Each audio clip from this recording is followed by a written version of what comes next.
The Netherlands, and the city of Amsterdam in particular, is known to the world as a multicultural society. Many immigrate to this apparent utopia of tolerance each year, with those of non-Dutch background comprising almost 23% of the total population. Many scholars have claimed that this kind of superdiversity naturally leads to increased pluralism and tolerance, a normalcy of difference. Sociologist Paul Mepchen, however, in his article A Discourse of Displacement, Superdiversity, Urban Citizenship, and the Politics of Autochthony in Amsterdam, contests this notion, revealing instead that in the Netherlands, the high number of minority groups has led to the culturalization of society, in which society is cut into distinct and internally homogeneous cultural groups. This leads to more isolation and a lack of integration among non-Dutch ethnic groups, and to many Dutch natives seeing those of migrant backgrounds simply as threatening others. The results of superdiversity, then, are much less positive in terms of race relations than one might initially assume. One group that evidences Mepchen's theory is Amsterdam's Turkish community. Because of this group's background as labor migrants, policies have been put in place to facilitate easier immigration from Turkey. One consequence of this is that Turkish migrants are not required to meet any benchmark of Dutch language skills or integration in society before obtaining citizenship. As a result, the Turkish community shows strong ties to their ethnic identity and tend to close their social circles off to those of other backgrounds.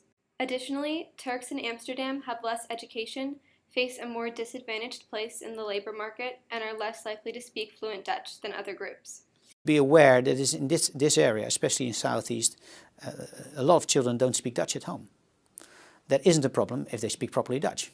But if even the parents don't speak Dutch, and of course the education system in Holland is mostly Dutch. Mr. Scheffer says what's needed is not aggressive cultural integration, but new norms that tell people from different backgrounds what's expected of them as citizens. Due to this language barrier and the current wave of anti-immigration and anti-Islam movements, the Turkish community has become increasingly isolated from the rest of Dutch society. The Turkish community is also plagued by the current racial hierarchies that discriminate against Turkish workers for being non-Dutch. Melissa Werner's article presents studies that examine the current social stratification of so-called ethnic groups in comparison to those considered to be one of the original Dutch. According to statistics provided in this article, Turkish and Moroccan workers are 4 times as likely to be unemployed than their white Dutch peers. In studies referred to by Werner, there are clear preferences for white Dutch workers by employers and job agencies. An example of this is when job agencies give white Dutch workers more assistance in applying for jobs than other ethnic groups. An important organization that attempts to address these issues facing the migrant community in Amsterdam is Radisdad.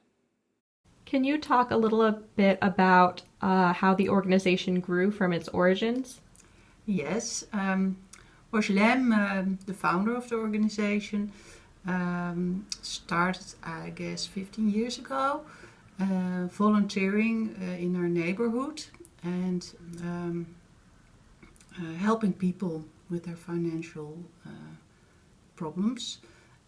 She had also jobs in between, but this helping was always going on, and it organically grew her organization because she helped people, and then some of the people she helped wanted to help her and became volunteers, and so she could help more people.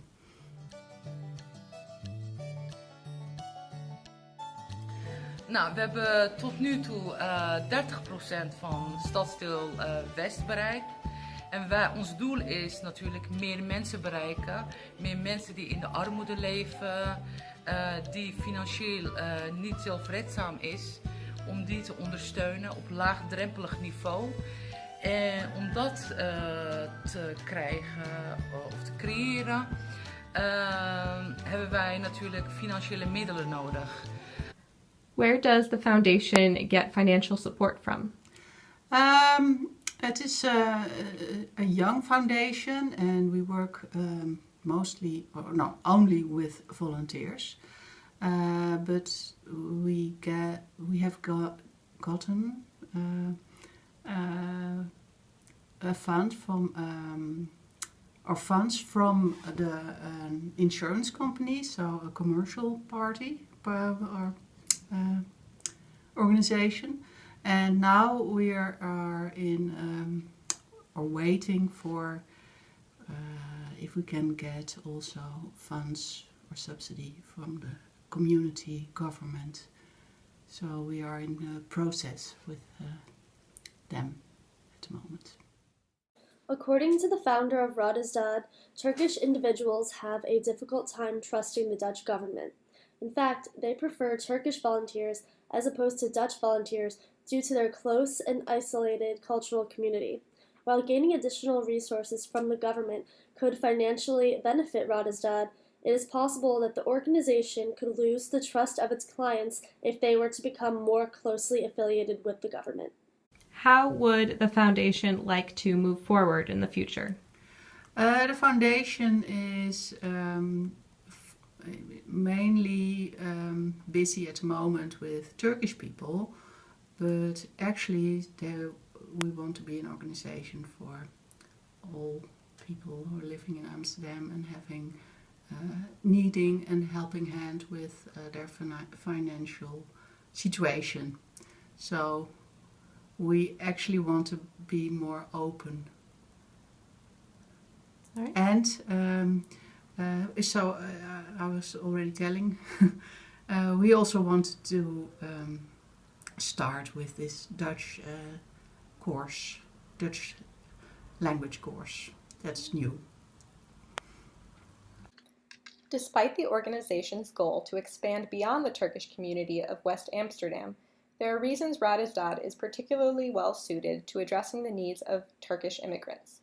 Their services, such as individual financial consultation and classes on personal finance and budgeting, are important to an immigrant community that is affected by higher rates of unemployment and lower income than other migrant groups. Radizdat's upcoming Dutch language classes will also attempt to address the language barriers facing the Turkish community. While the elimination of the Dutch language and culture test for immigrants from Turkey may have cut down on the xenophobic expectation of assimilation, it also made the transition of Turkish migrants into daily life in the Netherlands a difficult one without the ability to communicate in Dutch. Radizdat is working to alleviate these problems, but the organization itself also faces certain challenges due to the position of Turks in the Netherlands. Even if their client can speak Dutch just fine, Radizdat's financial consultants have found that they are more likely to be offered extensions or cancellations of payments over the phone when they speak to government and private entities on behalf of their client because they do not have an accent. Beyond language barriers, this phenomenon is an example of more explicit discrimination. As Radizdat grows, it will have to contend with not only logistical problems, such as finances and language, but also the cultural biases which affect all the other cultural groups, including the Turkish community of Amsterdam.